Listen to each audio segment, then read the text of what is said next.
Aleluya. Bendiciones, mis amados, en esta mañana. Me alegra verles aquí en la casa del Señor, en este año, mes de mayo, en este mes nuevo que estamos comenzando. Y sabemos que Dios está con nosotros. Él está en la barca con nosotros y vamos a continuar, vamos adelante hasta que Jesucristo nos lleve a buen puerto.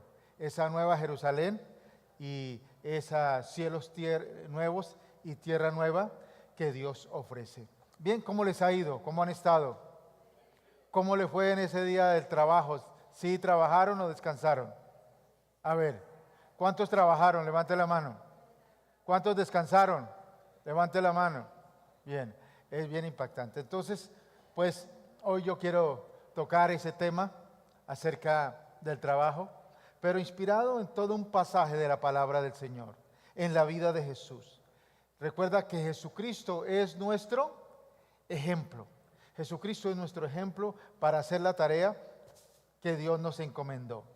Bien, colóquese de pie. Vamos a orar para que esta palabra sea poderosa, llegue a tu corazón, llegue a las personas que están allí a través de las redes viendo esta palabra, que seamos bendecidos, que recibamos impartición de lo alto para seguir adelante teniendo vidas victoriosas. Señor, te agradecemos en esta mañana por tu presencia. Dios, gracias por lo bueno que tú eres, mi Rey.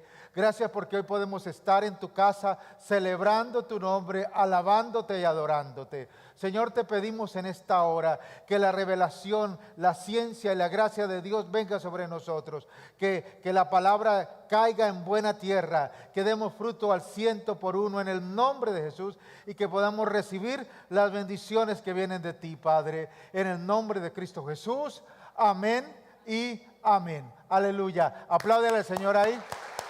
Apláudale a Dios y puede sentarse, mis amados. ¿Sabe por qué aplaudimos al Señor? Escúchalo bien. Nosotros, los hijos de Dios, tenemos un privilegio que no lo tienen los no creyentes, que no lo tienen los impíos, los que no conocen a Dios. ¿Sabe cuál es el privilegio que nosotros tenemos como hijos de Dios? Poder alabar y glorificar a nuestro Dios. Ese privilegio no lo tiene un no creyente. Ese privilegio no lo tiene un impío, pero nosotros, los hijos de Dios, sí, porque nosotros hemos sido hechos para alabanza de la gloria de su nombre. Recuerda, no se te olvide, el mayor privilegio que nosotros tenemos como hijos de Dios es poder alabar y glorificar a nuestro Dios. Por eso las oraciones las iniciamos con alabanza y adoración. Por eso las terminamos con alabanza y adoración. Porque Dios habita en medio de las alabanzas y de la adoración de su pueblo. Y en esta mañana yo quiero compartirles una palabra que está allí en el libro de Juan. Juan capítulo 5, ¿cierto? Y vamos a hablar del estanque de Betesda. El estanque de Betesda, la represa de Betesda. Porque según la historia no era algo pequeño, era algo grande. Y vamos a leer esta palabra del verso 1 al verso 18. Todo la vamos a leer y dice así. O más bien, vamos a hacerla de esta manera. Colóquese de pie, por favor, ahí, por un momento más. Y yo quiero pedirte un favor. A medida que vayamos leyendo, pongamos la imaginación en práctica. Utilicemos la mente y empecemos a imaginarnos esa escena. ¿Listo? Dice así la palabra de Dios. Dice así. Después de estas cosas había una fiesta de los judíos y subió Jesús a Jerusalén. Sigan.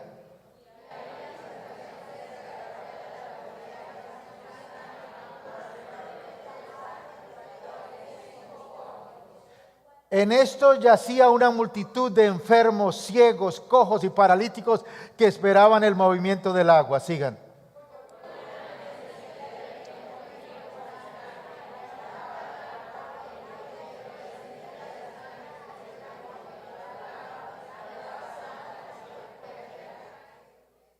Y había allí un hombre que hacía 38 años que estaba enfermo.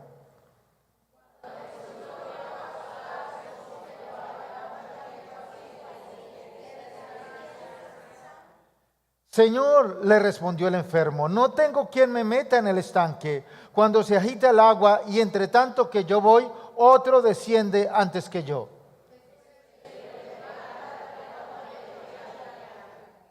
Y al instante aquel hombre fue sanado y tomó su lecho y anduvo, y era día de reposo aquel día.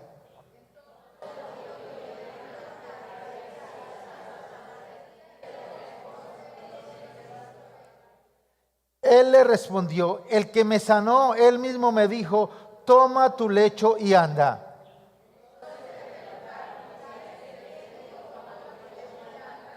Y el que había sido sanado no sabía quién fuese, porque Jesús se había apartado de la gente que estaba en aquel lugar.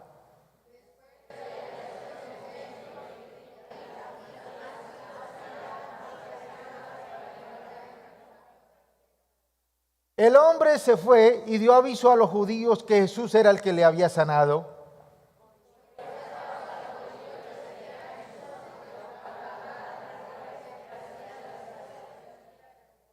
Porque hacía estas, y Jesús le respondió, mi Padre hasta ahora trabaja y yo trabajo.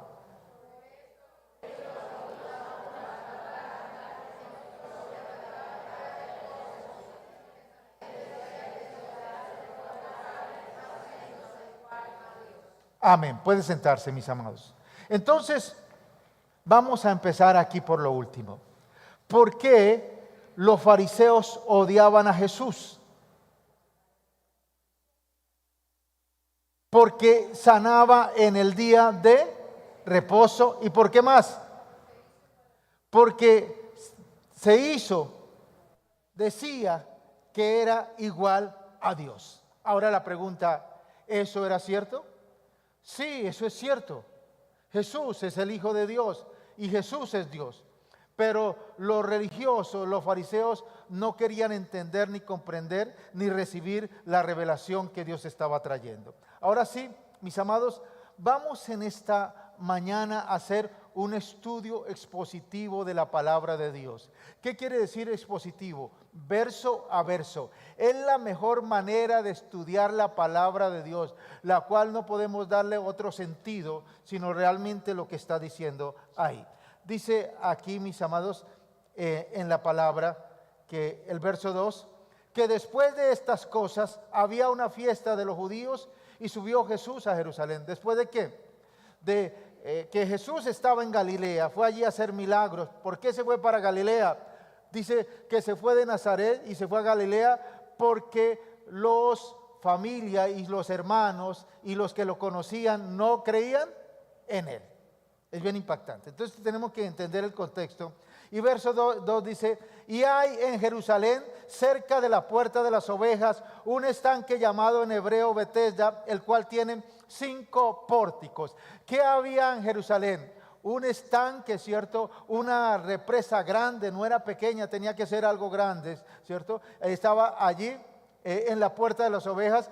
Y este estanque tenía 5 pórticos, 5 portones, 5 entradas.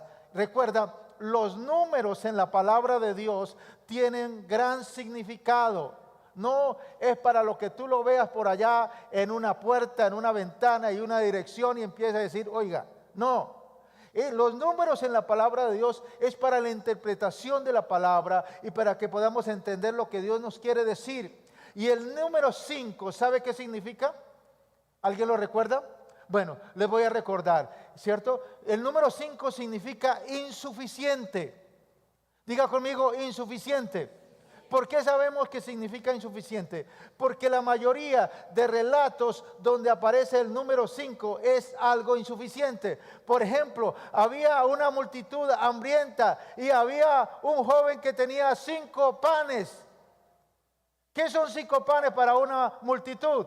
Insuficiente, es algo que no es completo. Por eso vemos aquí que en este pórtico de Betesda, ¿cierto? Donde había unas señales milagrosas, pero aún así era como insuficiente. Ahora, mis amados, Betesda significa casa de misericordia. ¿Qué significa Betesda? casa de misericordia. Y es bien impactante porque si la palabra la traemos a este tiempo, la iglesia es una casa de misericordia. La iglesia es un hospital donde vienen enfermos, cojos, ciegos, espiritualmente apedreados, dolidos de la vida, y vienen a buscar restauración. Ahora, pero ¿cuál es el problema? El problema es que algunos vienen a la iglesia y la ven como un estanque, no como el lugar donde está la presencia de Dios. Por eso día tras día están esperando un milagro, ¿cierto? Una agua mágica que se agite por un ángel y su vida cambie milagrosamente. Y esa idea de que la iglesia simplemente es un lugar donde la gente está esperando algo milagroso sin hacer nada, los aprovechan muchos charlatanes para ganar adeptos, pero también para hacer sus fortunas. Entonces venden el agua milagrosa, la rosa de no sé qué, el aceite de sí sé cuándo. Y entonces con la ingenuidad de la gente se aprovechan de eso para sacar provecho. Ahora, mis amados, ¿qué pasa ahí? Pues algunos están esperando simplemente un golpe de suerte para que les cambie su vida, una unción especial que los saque de la pobreza. Podríamos llamar a esto superstición. Mis amados, esto es bien clave, es bien impactante entender eso, porque a veces nosotros como humanos, como terrestres y como colombianos, somos muy supersticiosos. Mis amados, y la superstición no es fe. ¿Por qué? Porque a veces nos volvemos en supersticiosos, y un cristiano supersticioso es un cristiano irresponsable, porque está cambiando la superstición por lo que debiera ser buscar a Dios. Por eso algunos piden un milagro, pero Dios le da una responsabilidad. Pero la gente no quiere responsabilidades, la gente solamente quiere el milagro. Por eso le fascina la superstición, el agua bendita, la rosa ungida, la espiga ungida, el profeta que le da la palabra, algo rapidito que no lo implique nada, que no lo haga buscar a Dios, que no lo haga acercarse a Él. Ahora, mis amados, nuestra vida no va a cambiar en la casa de misericordia hasta que realmente tengamos un encuentro con el misericordioso. Por eso, mis amados, nosotros venimos a la casa de Dios, es a tener un encuentro con Dios, a buscar a Dios, a tener un encuentro con aquel que nos puede ayudar. Por ejemplo, cuando tú vas a hacer una vuelta en lo natural, un banco, en la alcaldía, y llega y hay 500 personas, eso está lleno. ¿Qué es lo que se le ocurre primero? ¿Qué tallaza? ¿Dónde está por ahí? ¿Quién dijo colarse?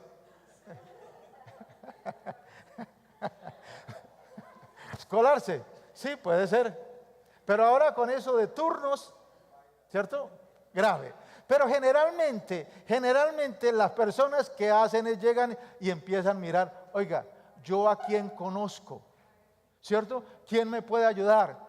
Por ejemplo, yo tengo en el banco donde hacemos algunas vueltas, una persona de confianza, ¿cierto? Y esa persona es muy amable. Recuerde que ellos buscan gente, ¿cierto? Y eso le sube puntos a las personas. Es decir, ese cajero no es amable conmigo simplemente porque sí. Él también tiene su beneficio. Pero yo lo primero que voy a hacer una vuelta, voy donde él, porque sé que él me puede ayudar. De la misma manera, cuando tú vienes a la casa de Dios, tienes que ir a donde Él, a donde el misericordioso, a Jesucristo, que es el que nos puede ayudar. Eso tenemos que tenerlo claro. A eso venimos a la casa de Dios. Por eso, mis amados, tu vida no va a cambiar si no escuchas la voz de Jesucristo. Tu vida no cambiará si no escuchas la voz de Dios y la obedeces. Ahora, mis amados, Dios le gusta hacer cosas imposibles en aquellos que se atreven a hacer lo posible.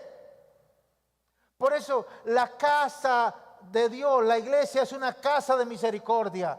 Pero venimos es a buscar al misericordioso, venimos es a buscar a Jesucristo, venimos es a tener un encuentro personal con Él. Porque cuando escuchamos su voz y seguimos su consejo, entonces vamos a recibir las bendiciones de estar en el reino de Dios. Mire lo que dice el verso 3. En esto yacían una multitud de enfermos, ciegos, cojos, paralíticos, que esperaban el movimiento del agua, ¿cierto? Imagínate esa escena. Yo me la imaginé, por ejemplo, en este tiempo, después de pandemia, sacar un pasaporte. ¿Alguien fue a sacar pasaporte después de pandemia? Había una cantidad de gente y es impresionante. Yo me imaginaba ese lugar de Bethesda lleno. Y es impactante que en el pasaporte las primeras 30 personas que hay no van a sacar pasaporte. ¿Qué es lo que están ahí? Vender el turno, ¿cierto? Entonces, de la misma manera, de pronto en ese lago de Bethesda, en ese estanque, la mayoría que estaba ahí era cómo vendía el turno. ¿A quién le vendía el turno? ¿Quién le compraba el turno?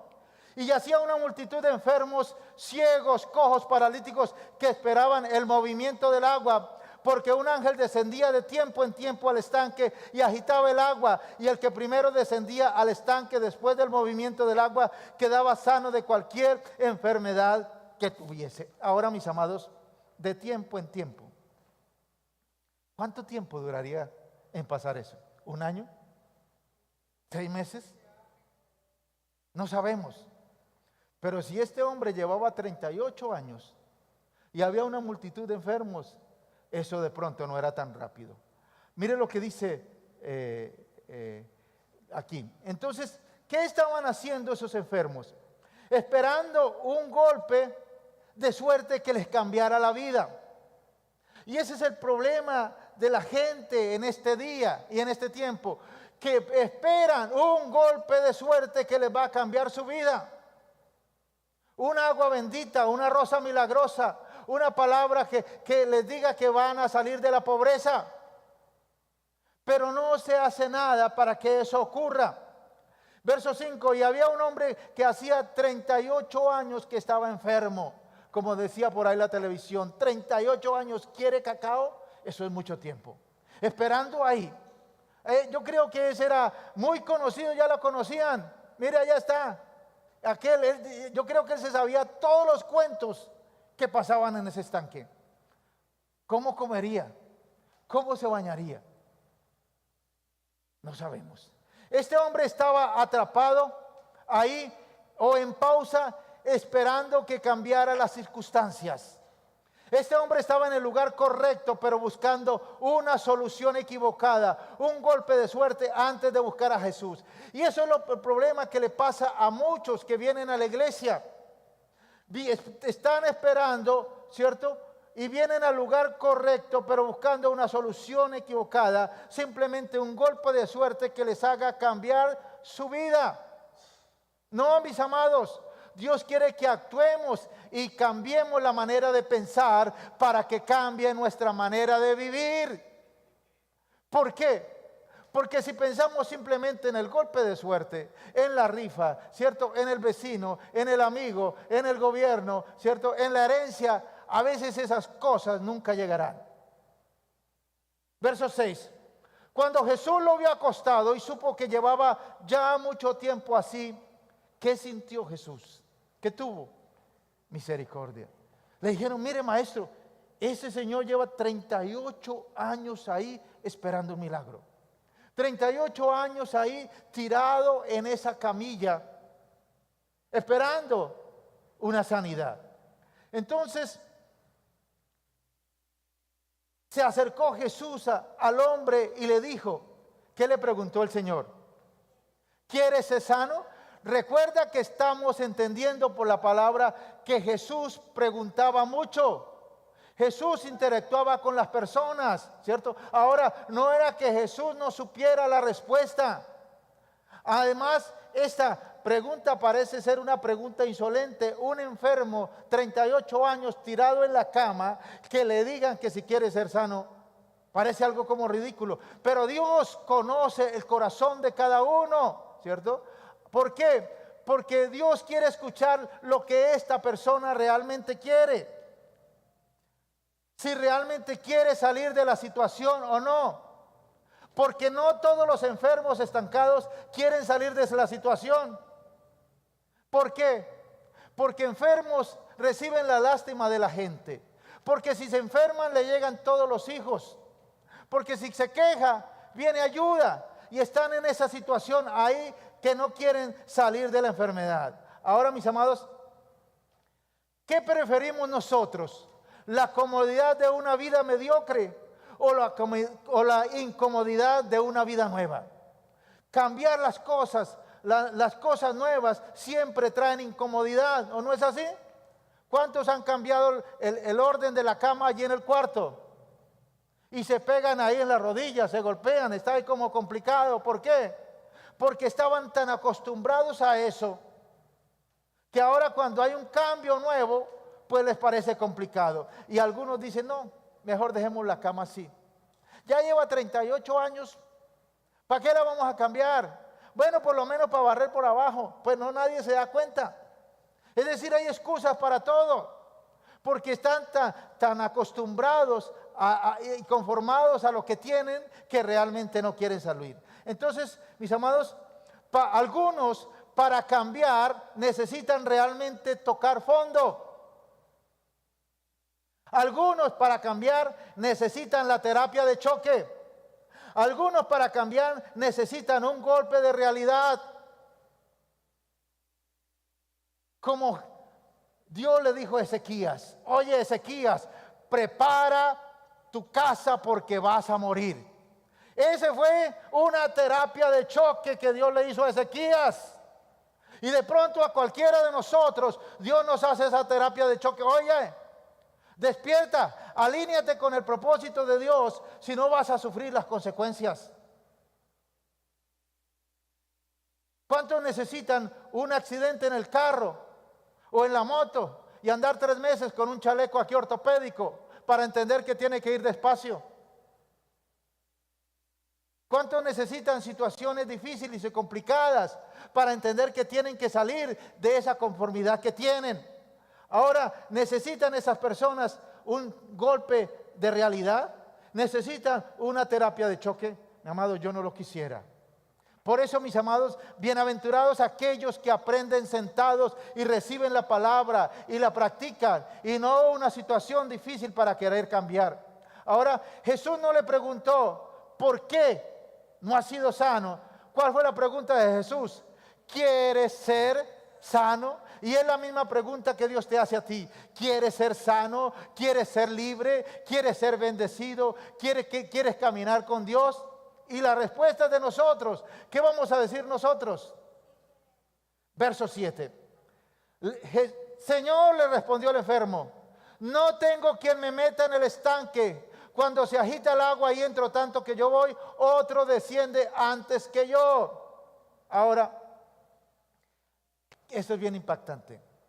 ¿Qué es lo que hizo este hombre?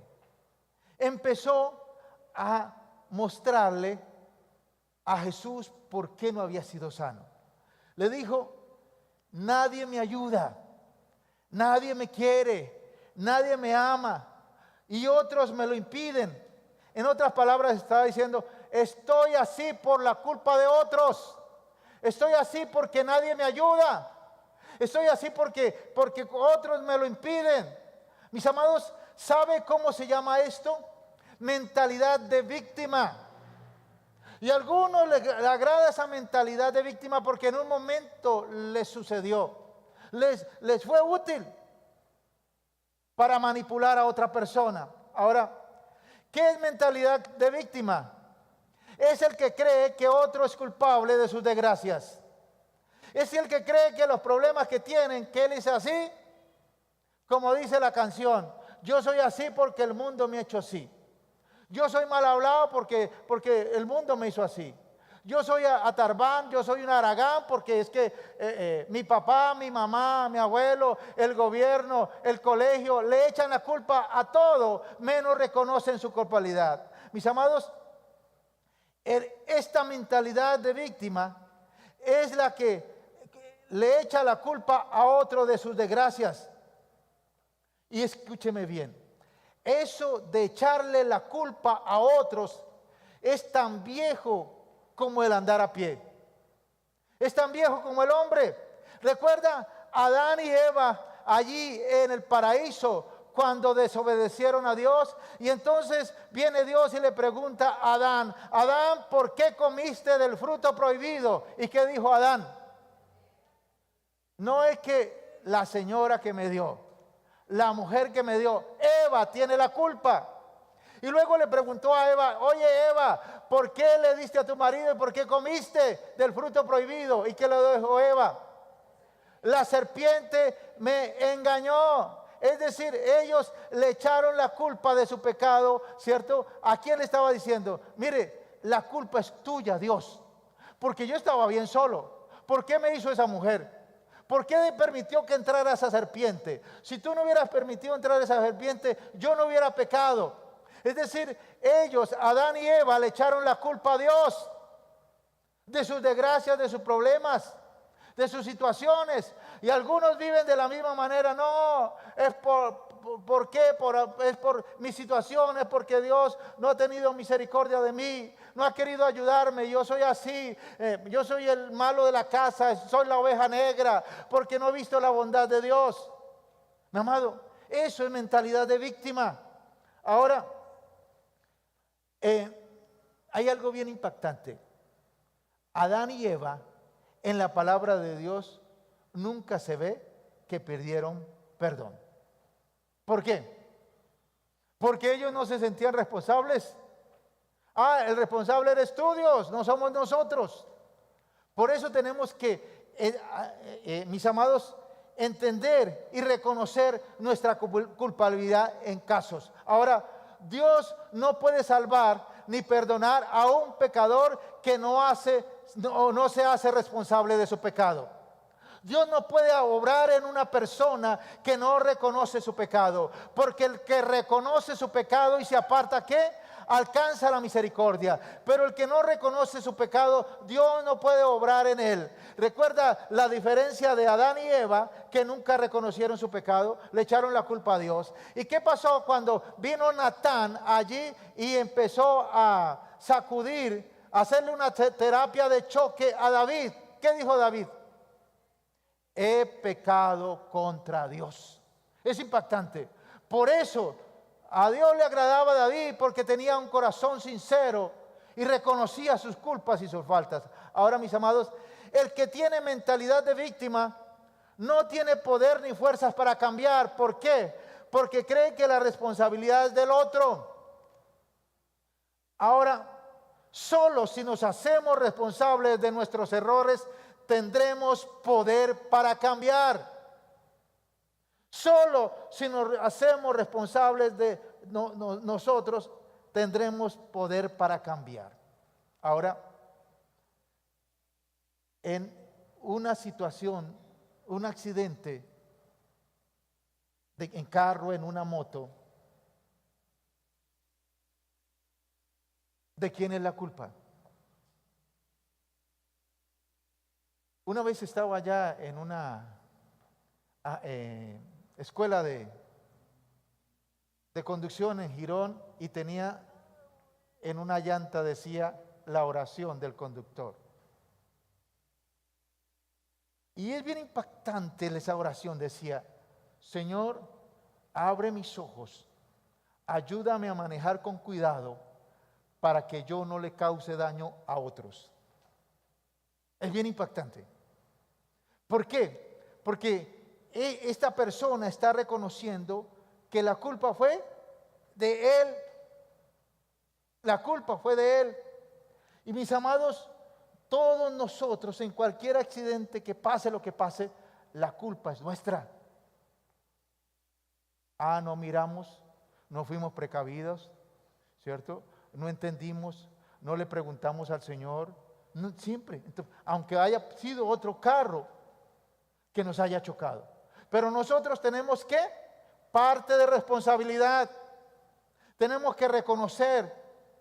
Y eso le agrada a Dios, porque cuando reconocemos esto, porque eso, lo que pasó, pudo ser una terapia de choque, un sacudón de Dios. ¿Para qué? Para que seamos prudentes. Y eso nos ha pasado a todos. Todos hemos tenido alguna situación, los que manejamos carro o moto. pero le estoy diciendo algo práctico, porque nosotros como humanos somos dados a echarle la culpa ¿a qué? Al otro, que estaba neblando, que estaba mojado, que estaba seco, que estaba tal, que estaba de día, que era el sol, que era la luz, que era tal cosa. Y le echamos la culpa al otro y no entendemos que la culpa fue nuestra. Porque el que reconoce su pecado y se aparta, alcanza misericordia. Ahora, solo si nos hacemos responsables de nuestros errores, tendremos poder para cambiar. Mis amados, porque hay alguien que nos dio el ejemplo, que no le echó la culpa a otro, que hizo lo que tenía que hacer. ¿Y sabe quién fue? Jesucristo.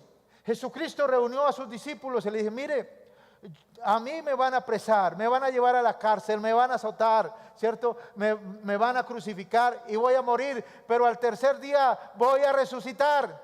Y entonces Pedro llama a Jesús aparte, le dice, venga para acá, ¿cierto? Le dice, Señor, ten compasión de mí, de ti mismo, en ninguna manera esto te acontezca. Entonces, ¿qué le estaba diciendo ahí? Señor, compadece de ti mismo, ten la actitud de víctima, como dicen por ahí, víctima, que eso no te pase. Y entonces, ¿qué le dijo Jesucristo? Quítate delante de mí, Satanás, ¿me eres qué? Tropiezo. Porque no pones la mira en las cosas de Dios, sino en la de los hombres, ¿cierto? Pedro le estaba diciendo, Señor, ten compasión de ti. Ahí, sé bondadoso contigo mismo, no te des tan duro tú mismo. Y entonces Jesús le dice, Satanás, me eres tropiezo. Ahora, esto es clave, entender, creerse la víctima o tener autolástima está inspirado por el mismo infierno. No es de Dios que tengamos autolástima o que nos creamos las víctimas. Aunque a veces sufrimos y pasamos situaciones difíciles en la vida por otros, ahí se vale llorar, pero no podemos quedarnos toda la vida como víctimas. Verso 8. Jesús le dijo, levántate, toma tu lecho y ¿qué? Anda. ¿Cuáles fueron las tres órdenes que le dijo Jesús? Le dijo, levanta, toma tu lecho y anda. Y al instante aquel hombre fue sanado y tomó su lecho y anduvo, y era día de reposo aquel día. Es bien impactante. ¿Por qué la Biblia recalca que era día de reposo? Porque para los días, el día de reposo era un día donde ellos se encontraban con el Señor. No hacían cosas materiales y la idea era de buscar al Señor en ese día. Era un día de descanso. Entonces, dice aquí, entonces los judíos dijeron a aquel que había sido sanado, es día de reposo, no te es lícito llevar tu lecho. ¿Se imagina? Mire esta dureza de estos fariseos. ¿Ustedes creen que no conocían al hombre? Claro, era muy famoso, 38 años en un lecho. Y ahora lo ven caminando. Le dice, ¿cómo se le ocurre? Para nosotros es mejor que esté enfermo y allá que se quede quieto. Y no que ahora esté andando y llevando su lecho. Ahora, ¿por qué? Porque estos fariseos eran religiosos. Y lo único que hacían era estar mirando quién iba en contra de la ley para caerle encima. Entonces, ¿qué le dijo Jesús? Oiga, los fariseos, escuchen lo que digan, pero no los imiten. Porque ellos dicen, pero no hacen. Ahora, dice aquí, verso 10. Entonces los judíos dijeron aquel verso, verso 12. Entonces le preguntaron, ¿quién es el que te dijo, toma tu lecho y anda? Y el que había sido sanado no sabía quién fuese, porque Jesús se había apartado de la gente que estaba en aquel lugar. Es bien impactante. Aunque Jesús hizo muchos milagros, pero aún en ese tiempo no había muchos que lo conocían. ¿Por qué en ese lago de Betesda la gente no conocía a Jesús? Porque ellos no estaban buscando a Jesús, estaban buscando era un toque del agua para ser sanos. Ellos no estaban esperando un milagro en Jesús, sino estaban esperando un milagro en el movimiento del agua. Verso 14. Después le halló Jesús en el templo y le dijo: mira, has sido sanado, no peques más para que no te venga alguna cosa peor. Es bien impactante que la sanidad física tiene que ir de la mano con la sanidad espiritual. ¿Qué pasa cuando la sanidad física no va igual o no va de la mano con la sanidad espiritual? Pues, mis amados, dice que la gente vuelve atrás y dice la palabra que el peor estado el estado de la persona será peor que antes. Será mucho peor. ¿Qué podemos ver, mis amados? Cuando Dios haga un milagro, sea agradecido. Recuerda que los que son sanos van al templo. Recuerda que cuando Jesús sanó a los paralíticos, vayan al templo. Porque en el templo es una señal de actitud. Cuando Dios sanó a Ezequías, cuando lo sacudió, le dijo: oiga, arregla tu casa porque vas a morir.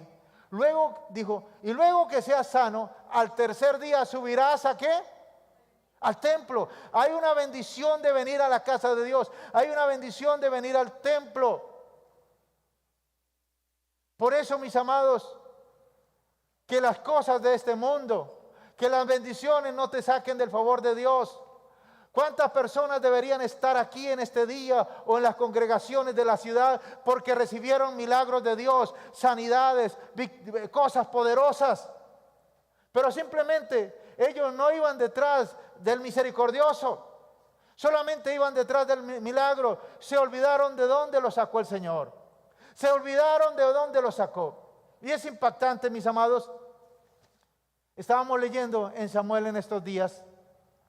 Dice la palabra que David, después de que construyó su casa, construyó su piscina, allá su finca con piscina, construyó sus caballerizas y todo, dijo: ya tengo caballeriza, ya tengo piscina, ya tengo finca, ya tengo palacio, ya tengo todo. ¿Qué me falta?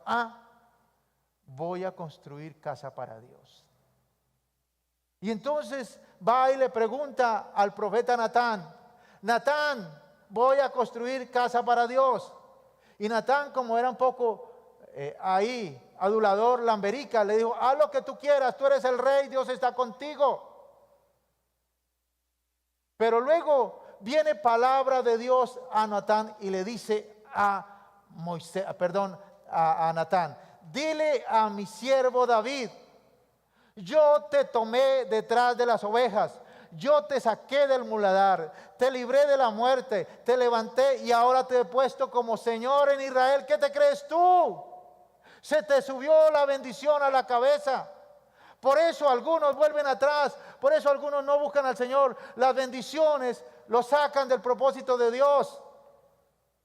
Ya la iglesia no es importante, ya buscar a Dios no es importante.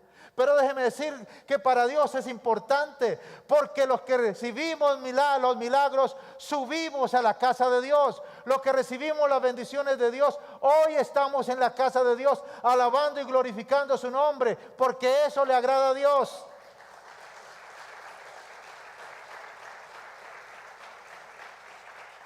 Verso 15 dice: y el hombre se fue y dio aviso a los judíos que Jesús era el que le había sanado.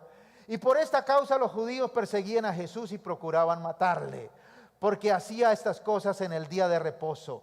Jesús le respondió: mi Padre hasta ahora trabaja y yo trabajo.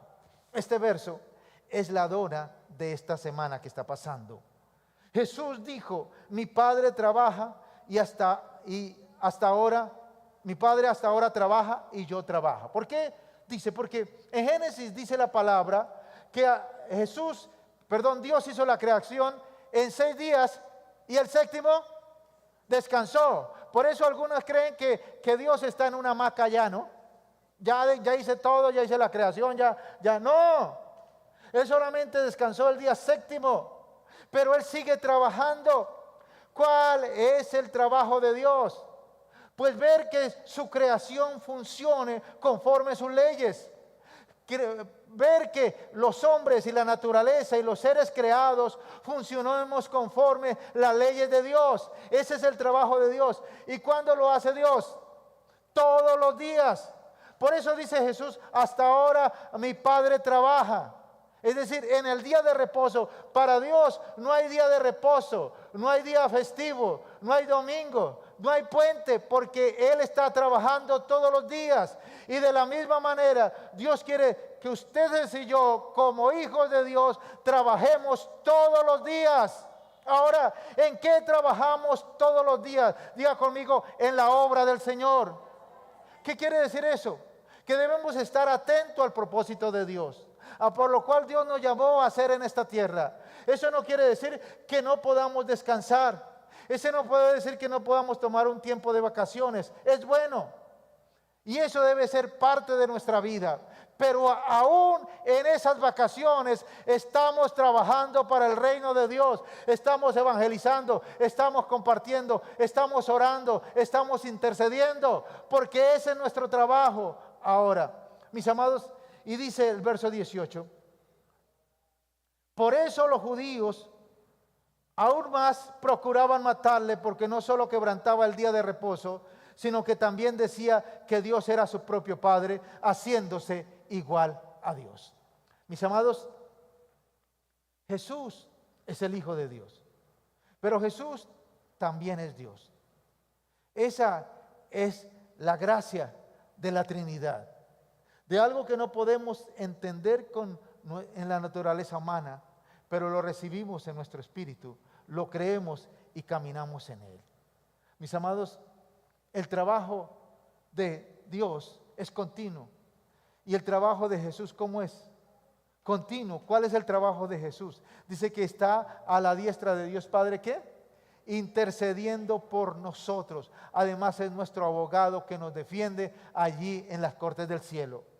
Por eso, mis amados, yo te animo a que en esta celebración que pasamos el viernes de día de trabajo, entiéndelo.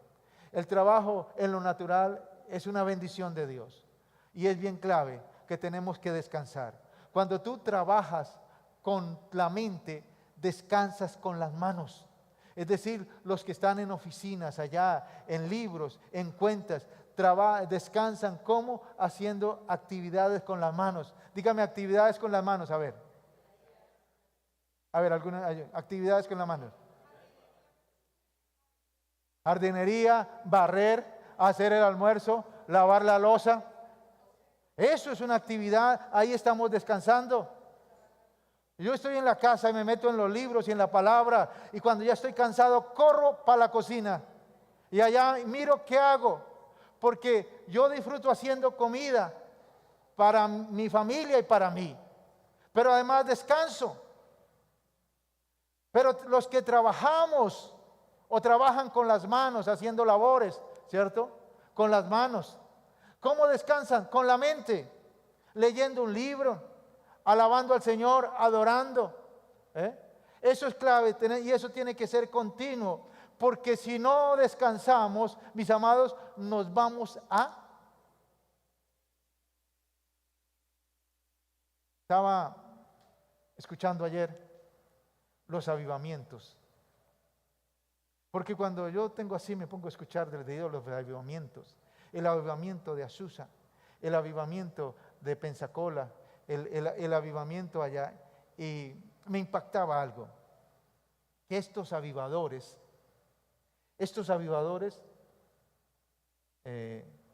William Seymour, el que inició el avivamiento en la calle de Azusa, vivió solamente 52 años. El profesor de él, que prácticamente fue el pionero del avivamiento, que le enseñó, duró 54.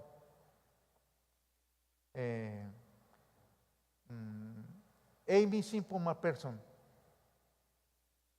esta evangelista que sacudió a Los Ángeles en el inicio de 1900, vivió 54 años.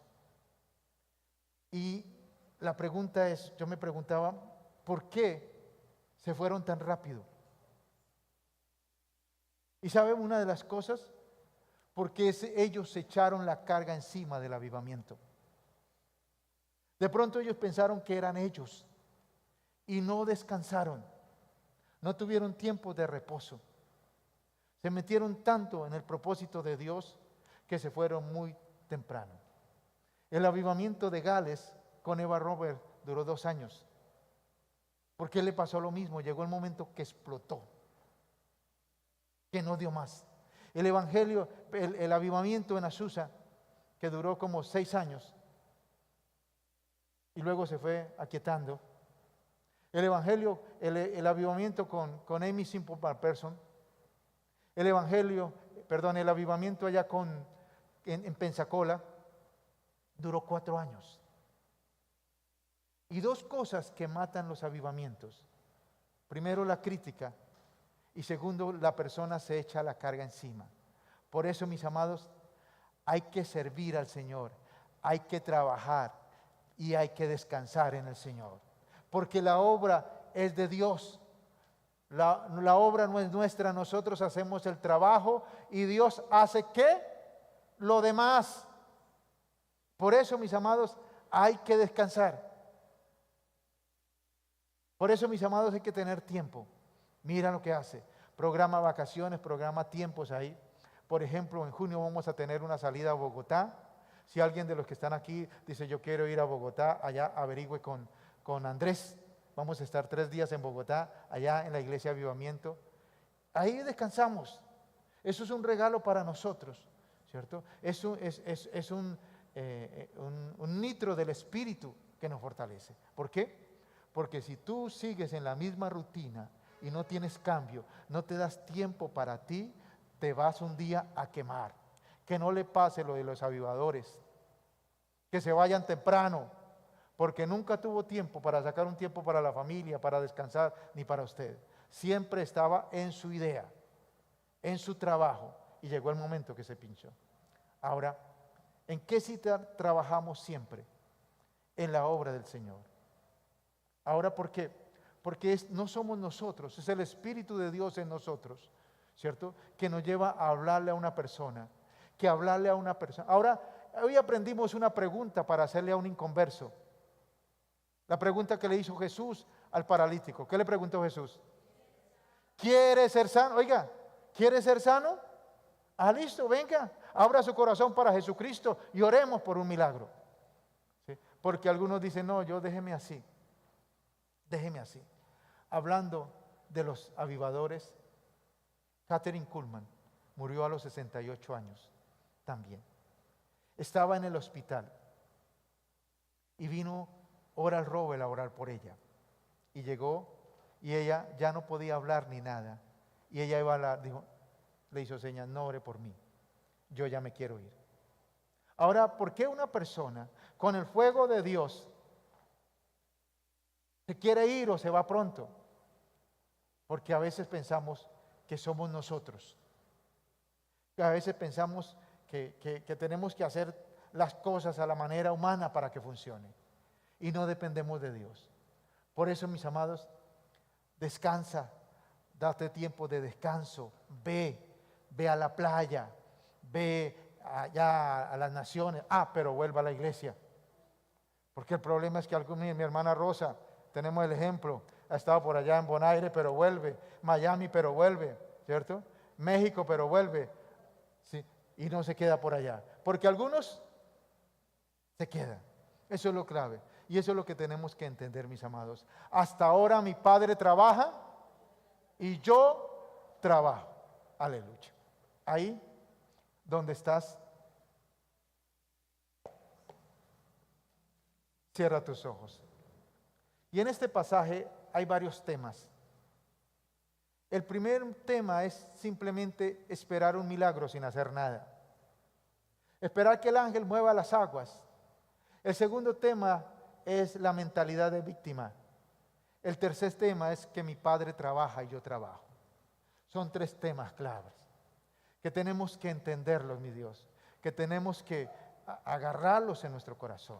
Primero, que tenemos que entender que tenemos que hacer algo. Tenemos que, además de estar en la casa de misericordia, tenemos que buscar al misericordioso, al que hace los milagros, porque es el único que puede obrar. Pero también tenemos que entender que debemos anhelar el milagro y querer cambiar. Porque Dios nos hace esa pregunta. ¿Quieres ser libre de la atadura? ¿Quieres ser libre del cigarrillo? ¿Quieres ser libre de las malas palabras? ¿Quieres ser libre de las malas compañías? ¿Quieres ser libre de esas cosas que hacen oculto? Y la persona tiene que decir, sí, quiero, ayúdame a ser libre. Y es la manera como Dios obra. Porque Dios no obrará en alguien que no quiere, que no reconoce su pecado, que no se convierte a Dios. Porque el que reconoce su pecado y se aparta, alcanza misericordia. Recuerda, el arrepentimiento es cambiar de dirección, pero convertirse a Dios. Anhelar que Jesucristo esté en nuestros corazones. Y vamos a tener vidas plenas, vidas bendecidas en el Señor, vidas prósperas, vidas fructíferas en Dios.